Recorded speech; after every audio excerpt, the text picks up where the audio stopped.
మనకు తెలుసు type 2 diabetes అనేది చాలా డేంజరస్ అనమాట.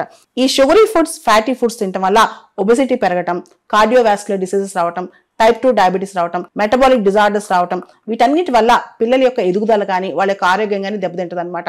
ప్రపంచవ్యాప్తంగా అంటే మన దేశంలోనే కాదు, మెక్సికో లాంటి దేశాల్లో కూడా చూస్తే రీసెంట్ గా జంక్ ఫుడ్ స్కూల్స్ లో బ్యాన్ చేశారనమాట. మెక్సికో ప్రపంచంలోనే హైయెస్ట్ ఒబెసిటీ ఉన్న దేశం అనమాట. సో అక్కడ జంక్ ఫుడ్స్ బ్యాన్ చేశారు. దాంతో పాటు మేక్ అమెరికా హెల్దీ అగైన్ అని చెప్పి అమెరికాలో కూడా క్యాంపెయిన్ లాంచ్ చేశారు.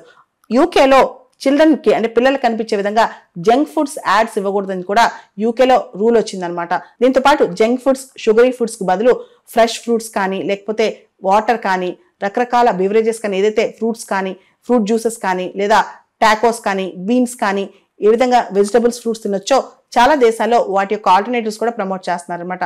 సాల్ట్ ఇంటేక్, షుగర్ ఇంటేక్ అనేది పిల్లల్లో బాగా పెరిగిపోతుంది.